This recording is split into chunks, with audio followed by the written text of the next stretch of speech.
Hola, hola, ¿cómo estamos? ¿Cómo llegamos a esta lectura de la segunda parte de nuestro libro Cambios Profundos? Es para mí una alegría saludarte, querido club.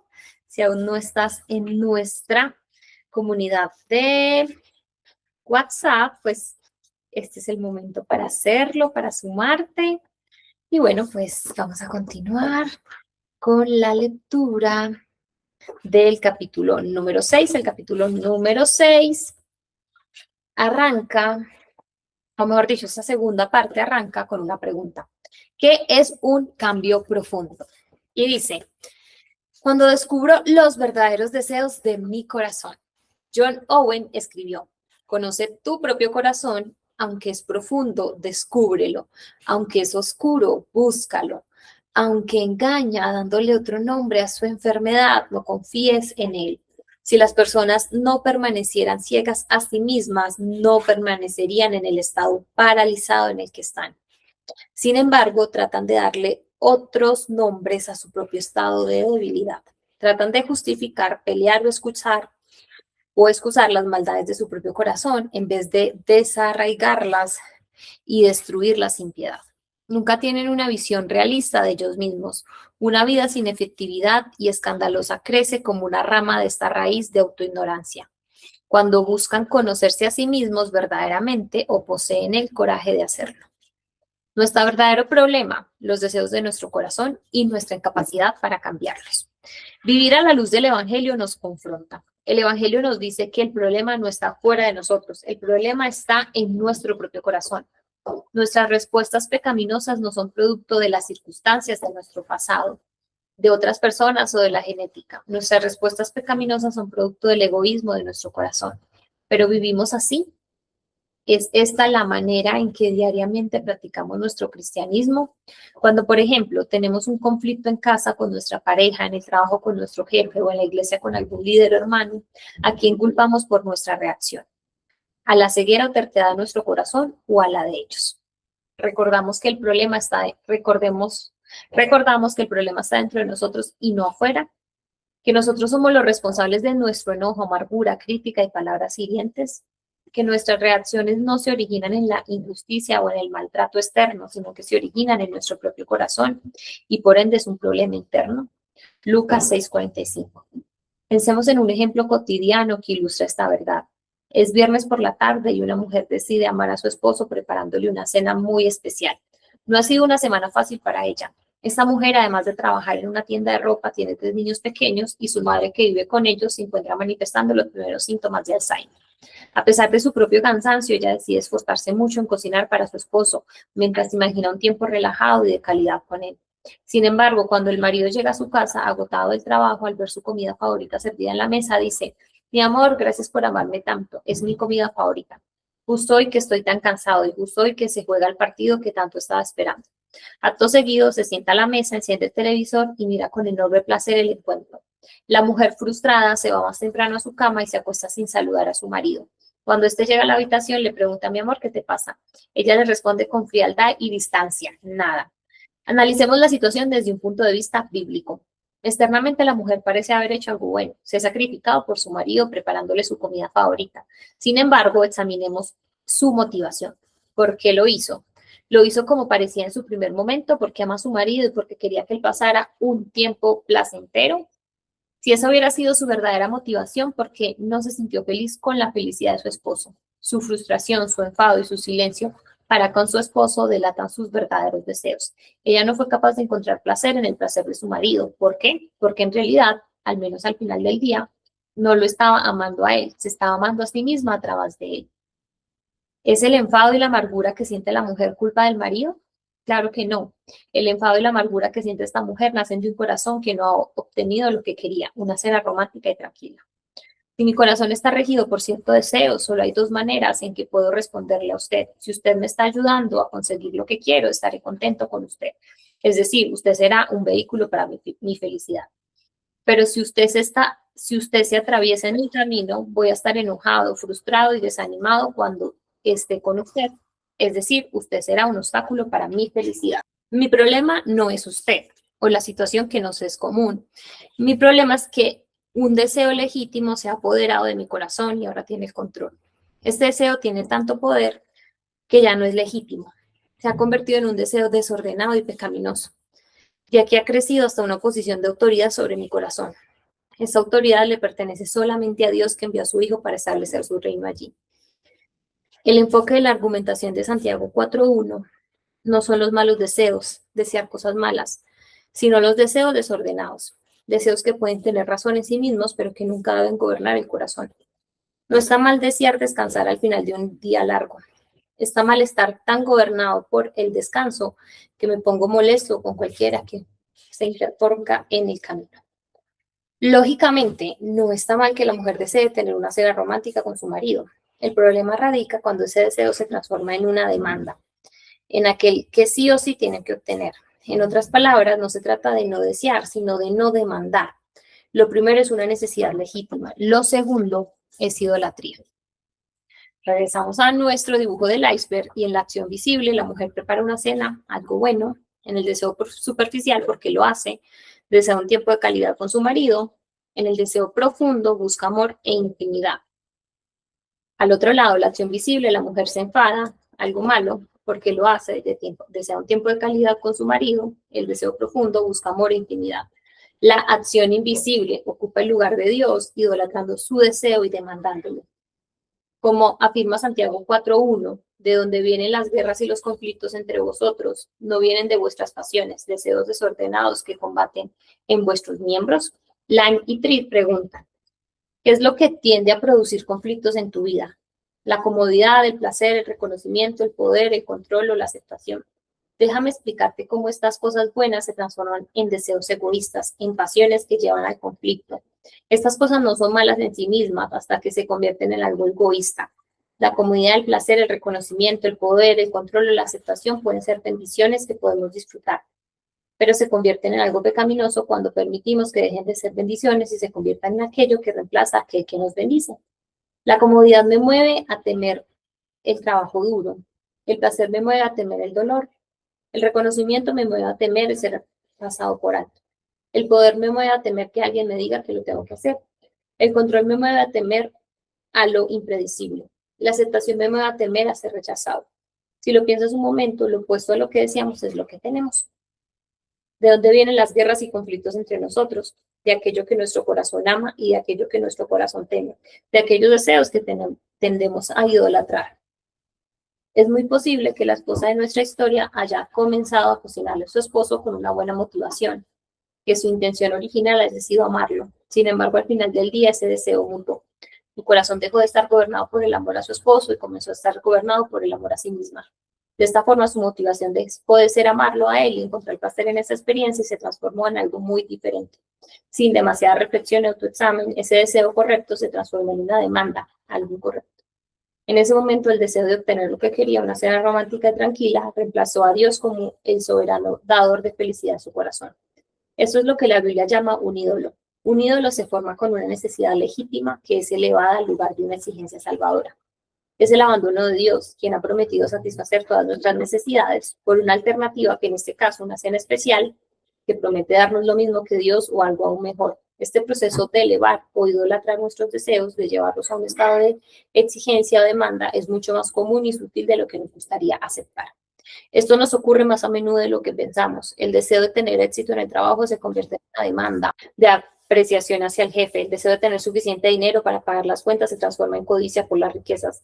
El deseo de ser un buen padre se convierte en un deseo de tener hijos que mejoren mi reputación. El deseo de una amistad se convierte en la demanda de ser aceptado y en enojo si no lo soy. Lo que una vez fue un deseo saludable toma el control y cuando esto ocurre, el deseo que originalmente me motivó se convierte en algo muy diferente.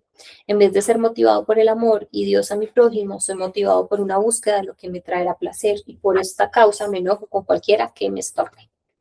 Notemos el gran intercambio que sucedió en el ejemplo de la esposa. La misma persona que había sido objeto de su amor de repente se convierte en el objeto de su ira. ¿Fue el marido el responsable de esta ira? Por supuesto que no. La ira de la esposa se originó al idolatrar un deseo de su corazón, al cambiar a Dios por el marido, al creer que la mentira, al creer la mentira que la creación puede darle aquello que en realidad solo puede darle el creador. Al hacer esto, los deseos de su corazón llegaron a gobernar, reemplazando a Dios como el gobernador de su corazón. Puedes verlo. Caemos en idolatría cuando hacemos dos cosas, o mejor dicho, cuando endiosamos dos cosas, la creación y a nosotros mismos a nosotros mismos. Por un lado, tomamos algo bueno que Dios nos ha dado, el sexo, el dinero, una cena romántica, etcétera, y lo elevamos a la categoría de Dios. ¿Cómo? Concluyendo internamente, tener esto es lo que me dará verdadera vida. Aquí está mi fuente de bienestar. Es decir, convertimos a la creación en nuestro Dios y Salvador. Por el otro lado, rechazamos la soberanía y la bondad de Dios y tomamos control de nuestro propio futuro y por aventura. ¿Cómo? Concluyendo internamente, esto es mejor que lo que Dios ofrece. Yo sé mejor que Dios cuál debe ser mi fuente de bienestar. Es decir, nos convertimos nosotros mismos en nuestro propio Dios y Salvador. ¿Recuerdas Jeremías 2:13? El problema es doble.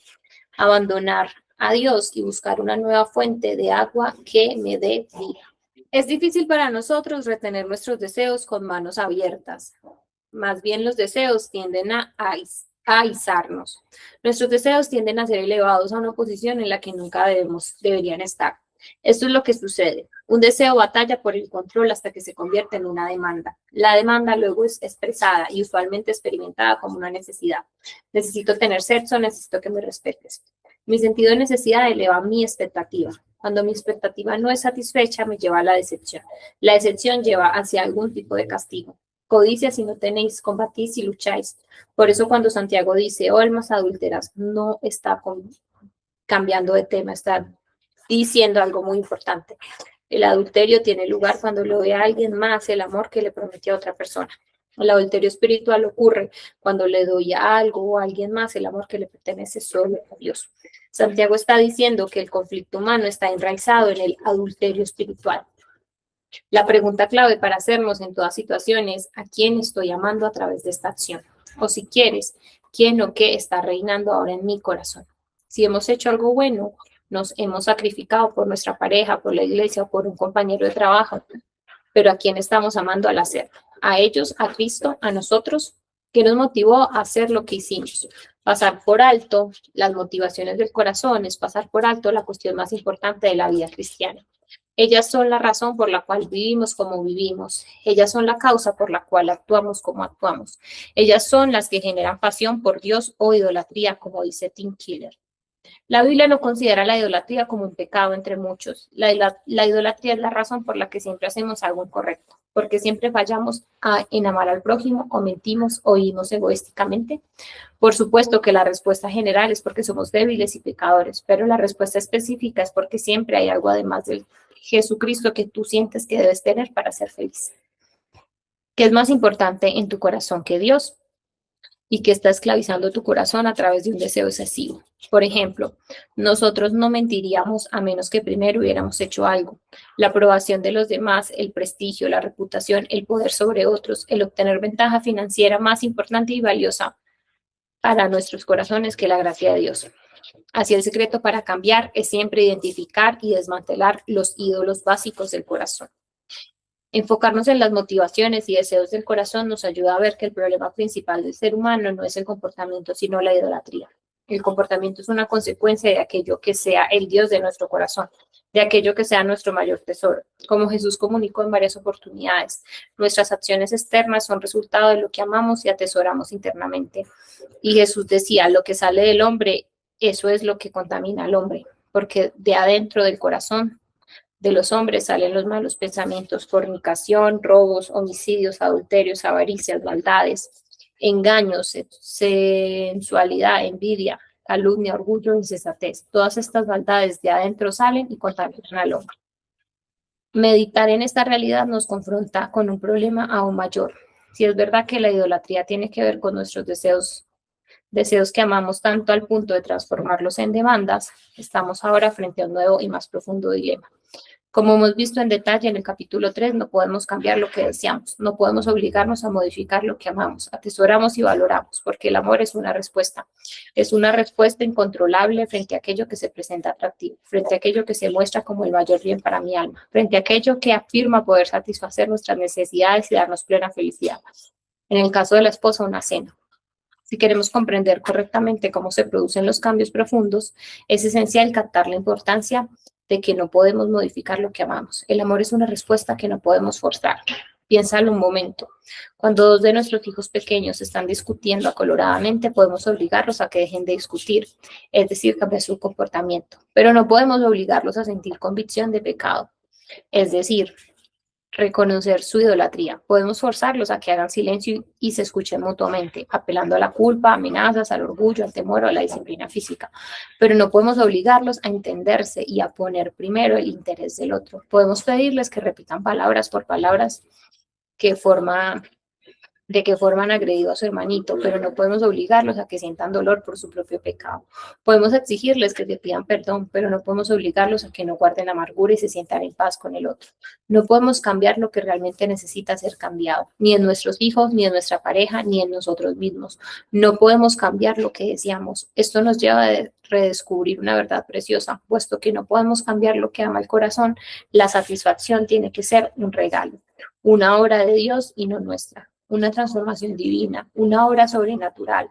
Podemos forzar a otros y a nosotros mismos a hacer cambios superficiales. Podemos decirle a la gente que vaya a la iglesia los domingos, que ponga su ofrenda, que lea su Biblia, que oren, pero no podemos pedirle que cambien lo que aman.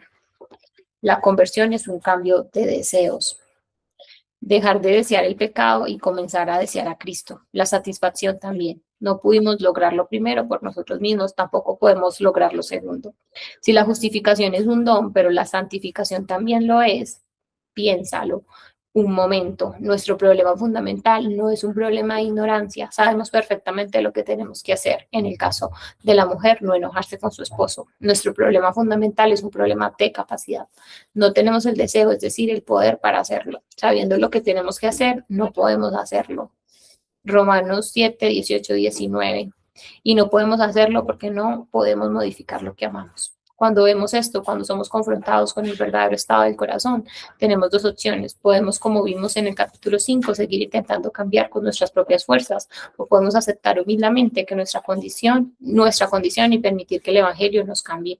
¿Qué tenemos que hacer para cambiar? Lo mismo que hicimos el día que nos convertimos, dejar de intentarlo. Debemos acercarnos a Cristo como en el día de nuestra conversión, con manos vacías, con nada para ofrecer. Debemos dejar de culpar al mundo por nuestras reacciones pecaminosas y nuestra insatisfacción y aceptar que nosotros somos los adúlteros espirituales que intercambiamos constantemente el reino de Dios por el nuestro.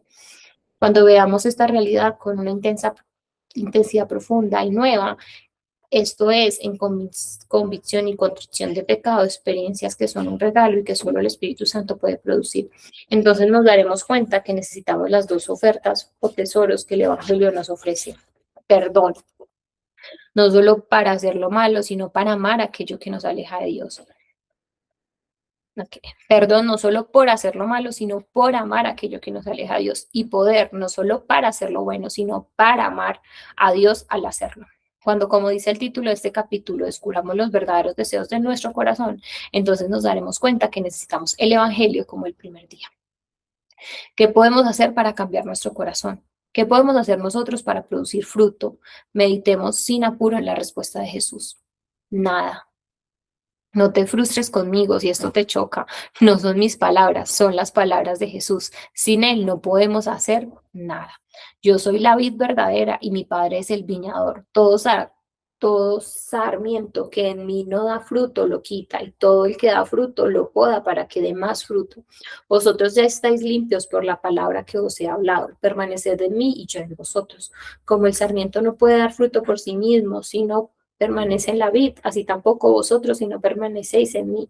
Yo soy la vid, vosotros los sarmientos. El que permanece en mí y yo en él, ese da mucho fruto, porque separados de mí nada podéis hacer. Juan 15, 1-5. ¿Qué quiere decir Jesús cuando dice que no podemos producir frutos por nosotros mismos? ¿Qué significa la frase no podéis hacer nada? Para entender correctamente lo que Jesús está diciendo, es necesario entender correctamente todo el pasaje que se encuentra. En primer lugar, tenemos que comenzar observando que Jesús les está hablando a cristianos, a creyentes, a personas convertidas. No solo eso, sino que Jesús está enseñando acerca de cómo cambiar. Está explicando cómo un cristiano puede producir fruto. ¿Qué quiere decir fruto en este contexto? Algunos estudios piensan que está hablando de fruto ministerial, es decir, fruto de personas, nuevos creyentes. Otros dicen que Jesús está hablando de fruto del Espíritu, es decir, cambios en nuestro carácter, Gálatas 6, 22, 23, amor, gozo, paz, paciencia, etc. ¿Cuál de las dos interpretaciones es la correcta? A mi criterio, ambas. Jesús está hablando de cómo una persona es capaz de vivir el gran mandamiento y la gran comisión, ambos. Si tuviera que resumirlo con una frase, diría que fruto es todo lo que Cristo desea producir en una persona y todo lo que solo Él es capaz de producir en una persona. Por eso involucra a ambos. Eso es lo que el texto nos muestra. Por eso en la parábola Él es la vid. Si Mateo estuviera escribiendo este pasaje, diría que frutos son actos de justicia hechos con un corazón puro. ¿Recuerdas Mateo 6:1? Cuidad de no practicar vuestra justicia delante de los hombres para ser vistos por ellos. De otra manera no tendréis recompensa de vuestro Padre que está en los cielos. Mateo diría, fruto es ofrendar, orar y ayunar con una buena motivación. Fruto es hacer lo que haces sin una agenda oculta, sin amor a uno mismo, sin intentar satisfacer un deseo egoísta, sin caer en idolatría. Fruto es hacer lo que haces disfrutando del Padre, pensando en Él. Fruto es la esposa preparando la cena con un amor desinteresado por su marido. Si Pablo estuviera escribiendo Juan 15, diría, fruto es hacer todo lo que haces, hablar en lenguas angelicales, dar dinero, profetizar, con amor real por otros. Ver 1 Corintios 13, 1, 3. Aunque completaré la idea más adelante, yo diría de esta forma, fruto es una buena acción hecha con una buena motivación. Es tener verdadero amor al hacer cualquier cosa que hago. 1 Timoteo 1, 5. En el iceberg, mis acciones, hago algo bueno, mis motivaciones, lo hago por verdadero amor a otros. Ese amor me hace disfrutar del amor que Cristo tiene por mí. 1 Juan 4, 19. ¿Qué dice Jesús sobre esta clase de fruto? Jesús dice que solo puedo producir si permanezco en Él, si Él es mi vid, si estoy conectado a Él. Mira con atención el texto. ¿Qué representa la imagen de la vid? ¿Qué quiere decir Juan cuando afirma que Jesús tiene una vid y yo una simple rama? Pues que Él tiene que darme el poder para producir fruto. Es decir, que Él tiene que darme la capacidad para vivir de una forma que yo no puedo. Juan 15 es muy claro, el fruto es algo que solo Jesús puede producir en mí. Él tiene que estar presente para que suceda. Yo no puedo producir esto con mis propias fuerzas. La razón por la cual nos cuesta tanto entender esto es porque todavía pensamos que tenemos la capacidad para vivir como Dios espera de nosotros, pero la vida cristiana no es difícil de vivir, es imposible. El cristianismo no es un programa de autoayuda, el cristianismo es una constante redescubrimiento que sin Cristo no puedo crecer. Déjame hacerte una pregunta. ¿Cuál sería tu peor pesadilla? Piensa solo un momento antes de seguir leyendo. ¿Qué es lo peor que podría pasarte? Si somos cristianos verdaderos, la respuesta a esta pregunta debería ser para todos la misma. Seguramente te sorprenderá, pero considérala con detenimiento. Mi peor pesadilla será que Dios me quite el Espíritu Santo. Sí, lo sé, para un creyente verdadero esto es imposible. Solo te estoy pidiendo que lo imagines. Piénsalo de otra forma. Si mañana te despertaras sin el Espíritu Santo, te darías cuenta, se daría cuenta tu familia, notarían tus amigos que perdiste a Dios, te preguntarían en el trabajo qué te ha pasado y por qué eres una persona tan distinta. Piensa otra situación hipotética. Digamos que Dios se hace hombre nuevamente y se encuentra contigo. Después de presentarte y sorprenderte con milagros que confirman sin lugar a dudas que es Él, se muda a tu casa. De esta forma tienes el privilegio de desayunar con Él, de almorzar con Él y de cenar junto a Él cada noche. Durante el día te enseña cosas maravillosas y con el pasar de los meses llegas a formar una amistad increíble. Tu vida espiritual nunca ha tenido semejante nivel de profundidad. Sin embargo, después de 3 años te dice esto, te conviene que yo me vaya. Juan 16, 7. Seguramente en ese momento tú, al igual que los discípulos, estarás pensando, ¿conviene? ¿Cómo es que me conviene que tú te vayas? Pues, ¿qué puede ser mejor que Dios mismo hecho hombre viviendo todos los días conmigo, enseñándome, orando conmigo y ayudándome a crecer? Eso es imposible, no hay nada mejor que eso. La respuesta fascinante, existe algo mejor, la presencia del Espíritu Santo dentro de nuestro corazón. De hecho, habla Juan 15 de tener a Dios dentro nuestro. Vivir conectado a la vida es lo que Pablo llamaría vivir lleno del Espíritu. Lo que Juan está diciendo es que tú no puedes vivir la vida cristiana. Necesitas a Cristo para vivir como Cristo. La única forma de producir fruto y cambiar es a través del Espíritu de Cristo. Si es verdad, el Espíritu jamás nos será quitado, pero el Espíritu sí puede ser entristecido, apagado, menguado. Como es muy simple, se resume en una frase intentando vivir la vida sin Él. Cristo dijo, sin mí nada podéis hacer. Según Jesús, no hay un solo mandamiento que yo pueda vivir sin Él. No hay un solo camino que yo pueda hacer sin su ayuda. Sin embargo, todo el tiempo lo intentamos. Imagínate que Dios me pide que juegue al fútbol como Messi. No simplemente que patee una pelota y meta un gol de vez en cuando, sino que tenga la misma capacidad para jugar al fútbol que tiene él. El resultado es muy previsible. Yo podría renunciar a mi trabajo, entrenar toda la vida, contratar a los mejores entrenadores del mundo para que me enseñaran todas las mejores técnicas y aún así jamás llegaría a jugar como él. Simplemente no tengo el poder para hacerlo. La única forma de jugar como Messi es si de alguna forma sobrenatural Messi se mete dentro de mi cuerpo y ya no soy yo el que juega, sino Messi que se mete dentro de mi cuerpo, sino que Messi juega por mí. Esa es mi paráfrasis de Gálatas 2:20. Eso es justamente lo que representa la imagen de la vida. Yo no puedo vivir como Cristo, pero Él sí puede hacerlo por mí. ¿Cómo lo hace? A través de su Espíritu. Entonces, ¿qué significa? No podéis hacer nada. Si lo piensas un momento, parece una frase bastante ilógica y contradictoria. Hay infinidad de cosas que podemos hacer sin Cristo. Sin Cristo podemos levantarnos de la cama cada mañana, podemos lavarnos los dientes, peinarnos, desayunar, podemos conducir el automóvil al trabajo, hablar con nuestros compañeros a trabajar y trabajar en la oficina sin mayores problemas. Podemos ver la televisión, jugar al ajedrez e ir de compras. ¿Hace falta tener a Cristo dentro para hacer esas cosas? Claro que no. ¿Acaso un musulmán o un ateo no pueden hacerlas? De hecho, si hilamos más profundo, podemos hacer muchas cosas muy buenas y espirituales sin él. Mateo 6:1 nos recuerda que podemos dar dinero, podemos orar, podemos ayunar sin Él.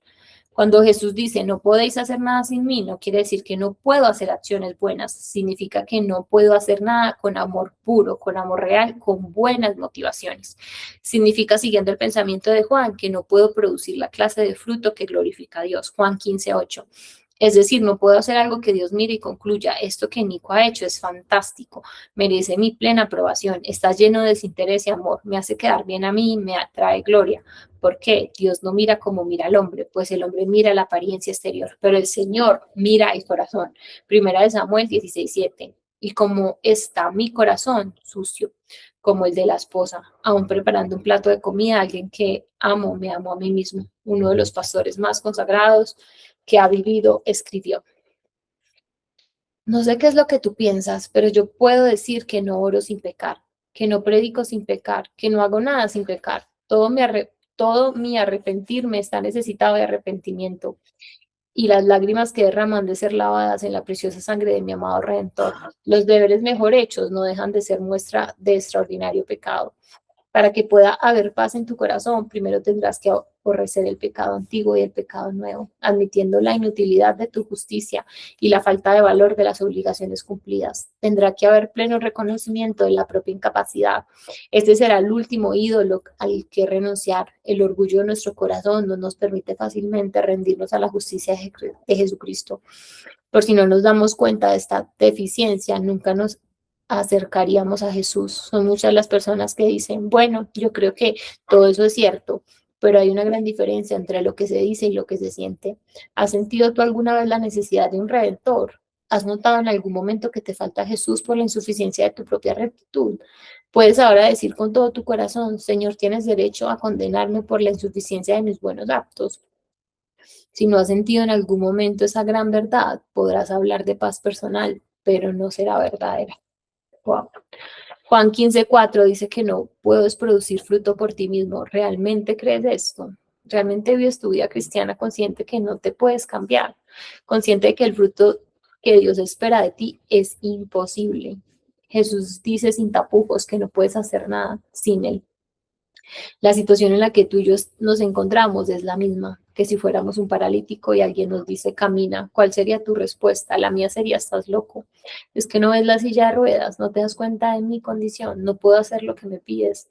Esa debería ser nuestra respuesta cada vez que pensamos en cambiar o que leemos cualquier mandamiento de la Biblia. ¿Puedes verlo? Cada vez que lees un mandamiento o una enseñanza en la Biblia, deberías reaccionar como un paralítico diciendo, yo no puedo hacer esto. Sin embargo, ¿cuál es nuestra reacción? Hacemos todo lo contrario, decimos, voy a intentarlo, me voy a esforzar por cumplirlo, voy a dar lo mejor de mí. Después, cuando fallamos, nos desilusionamos, aunque Jesús ya nos había dicho, no puedes vivirlo. ¿Por qué sucede esto? Porque estamos confiando en la persona equivocada. Estoy confiando en mí en vez de buscar el poder de Jesús, como dice Juan 15.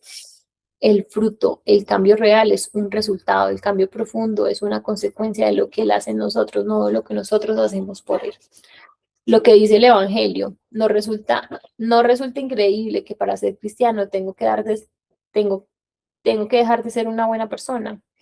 Has leído bien lo que he escrito. Para ser cristiano, tengo que dejar de intentar ser bueno. ¿Acaso no es eso lo que decimos a la persona que intentamos evangelizar? Después de todo, no es esa la razón por la cual murió Jesús.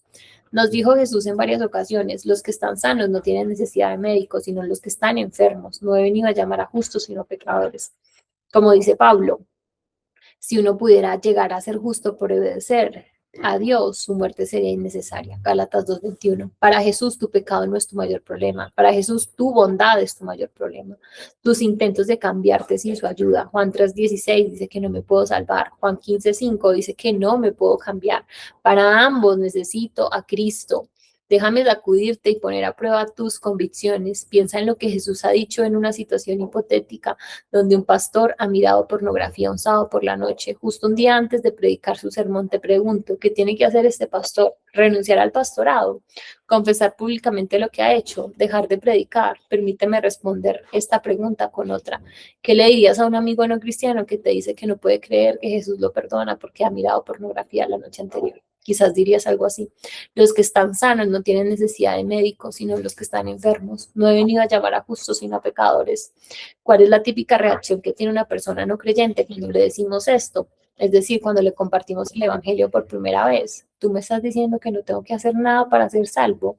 Tú me estás diciendo que Dios me va a perdonar todo lo que he hecho simplemente creyendo en lo que Jesús ha hecho sin hacer nada más. Puedes verlo, para ser salvo y para cambiar tenemos que hacer lo mismo, aceptar quiénes somos, personas profundamente egoístas, orgullosas y autocentradas, y apropiarnos por fe de lo que Cristo ha hecho por nosotros, volver a experimentar el Evangelio. Al menos que en nuestra boca, la mayoría de los, al menos con nuestra boca, la mayoría de los cristianos en el mundo afirmamos que tanto la justificación como santificación son pura gracia, es decir, son un regalo de Dios que se obtiene por medio del arrepentimiento y la fe. Pero ¿es eso lo que vuestra praxis manifiesta? Piénsalo un momento. ¿Qué es lo que una persona tiene que hacer para ser justificado?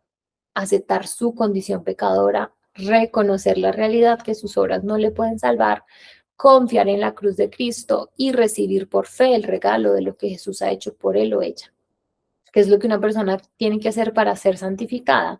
Exactamente lo mismo, aceptar su condición pecadora, reconocer la realidad de sus obras, no lo pueden cambiar, confiar en la cruz de Cristo y recibir por fe el regalo de lo que Cristo ha hecho por él y quiere hacer en él o ella a través de su espíritu.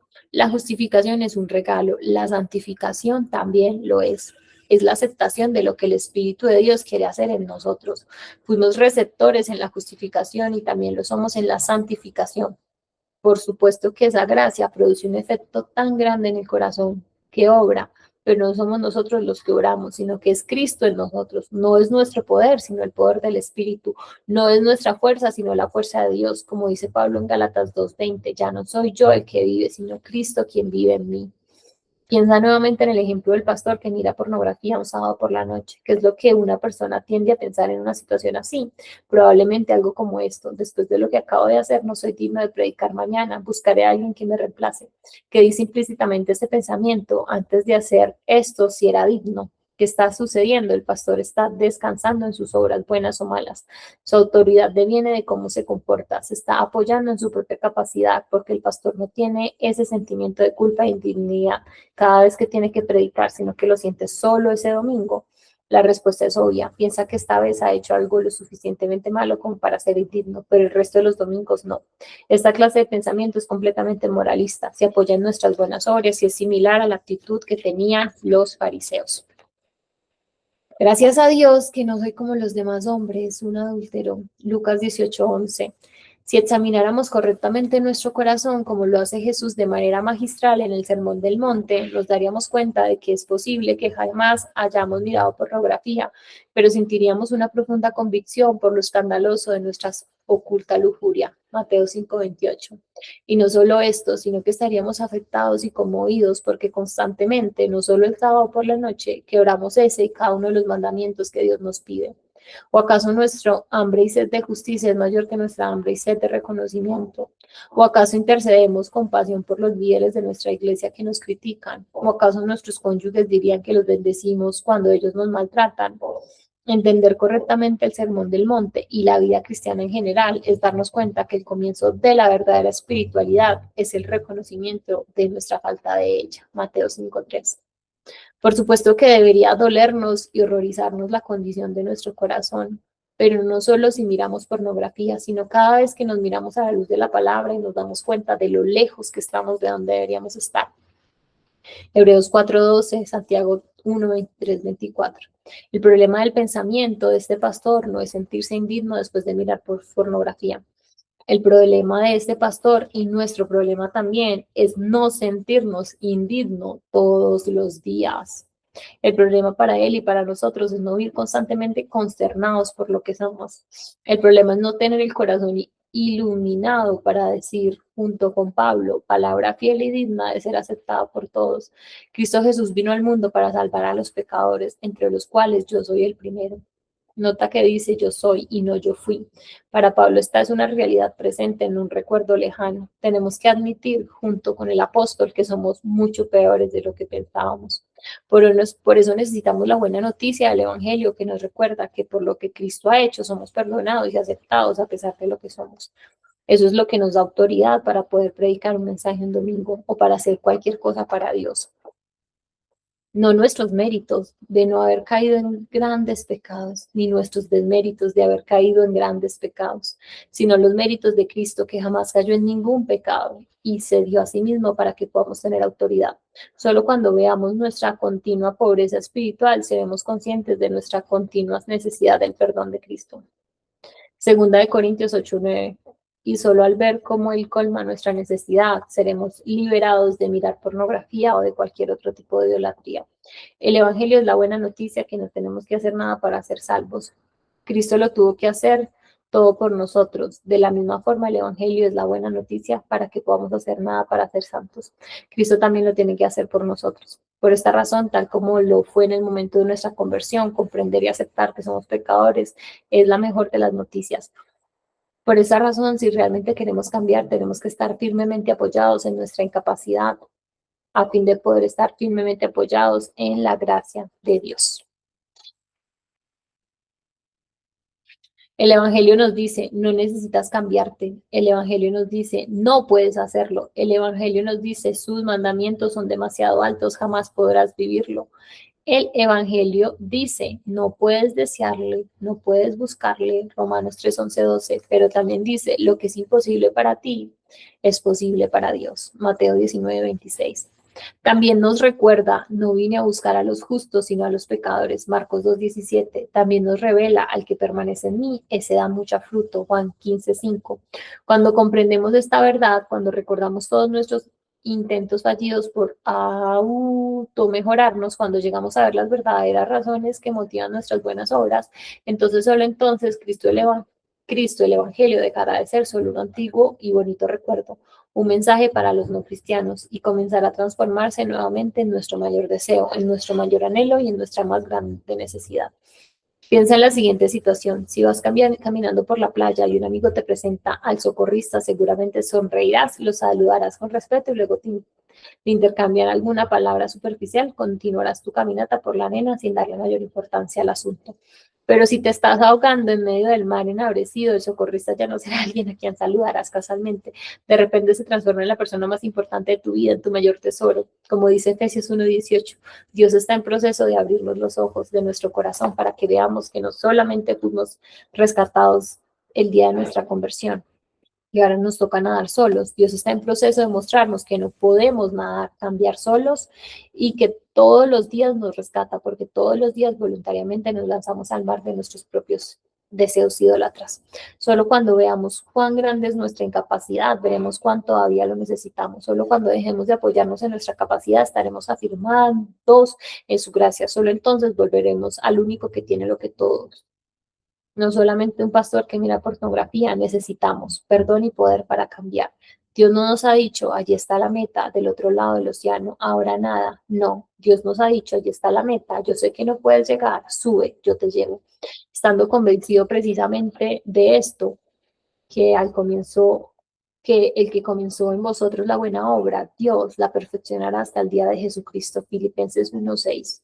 Un día, mientras estaba paseando por el campo, esa frase golpeó mi alma: tu justicia está en el cielo.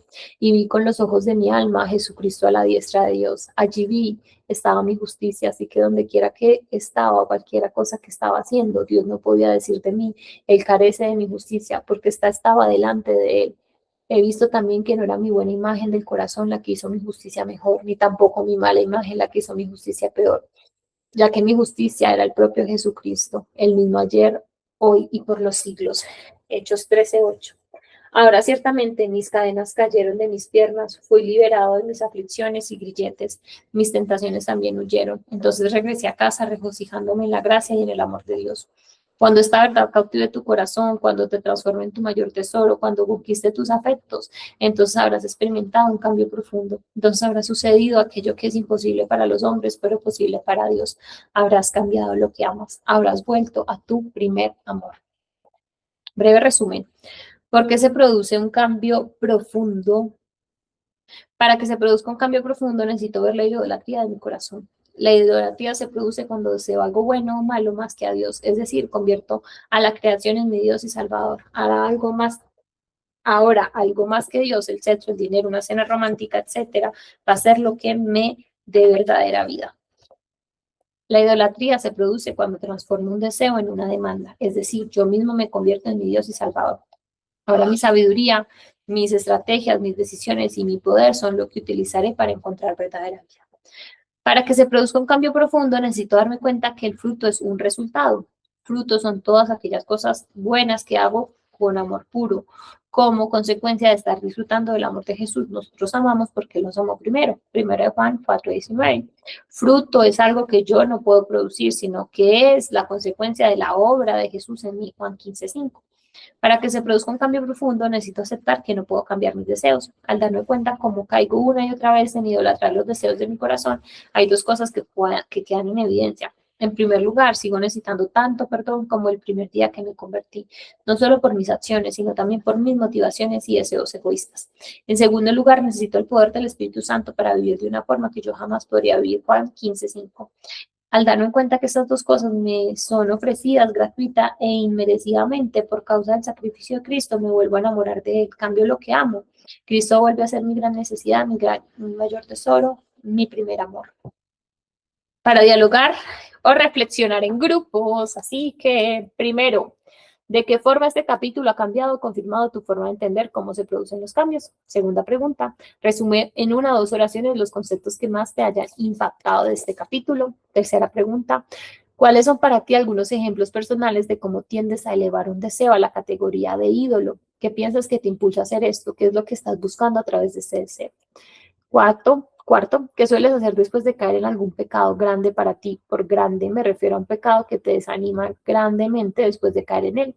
Lógicamente, que un pecado grande para uno puede no serlo para otro. Para alguien puede ser algo sexual, para otro gritar, para otro no tener coraje de compartir el evangelio, para otro comparar su cuerpo, sentir envidia, etc. A la luz de lo que has leído en este capítulo, ¿qué piensas que Dios espera de ti en ese momento? Lee determinadamente Juan 15:1-5. ¿Cómo explicarías con tus propias palabras qué significa la frase sin mí nada podéis hacer? ¿Cómo definirías tú qué quiere decir fruto? ¿Qué es lo que uno debe hacer para permanecer en Cristo? 6. Tus dos necesidades más grandes son perdón y poder. ¿De qué forma está orando Dios en tu vida para convencerte de ello? 7. Intenta ser lo más honesto que puedas. ¿Qué nivel de aprecio tienes hoy del Evangelio? No el nivel de aprecio que tenías ayer o el que deberías tener o el que anhelas tener, sino el que hoy estás experimentando, porque piensas que es así. Así que, querido club, hemos finalizado el capítulo número 6. Gracias por llegar hasta aquí. Gracias por estar leyendo conmigo Cambios Profundos.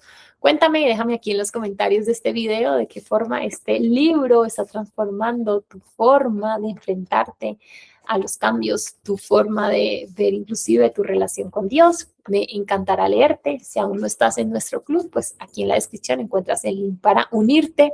Chao, chao. Es para mí de verdad un placer acompañarte en esta lectura. Que Dios te bendiga y nos vemos en el próximo capítulo.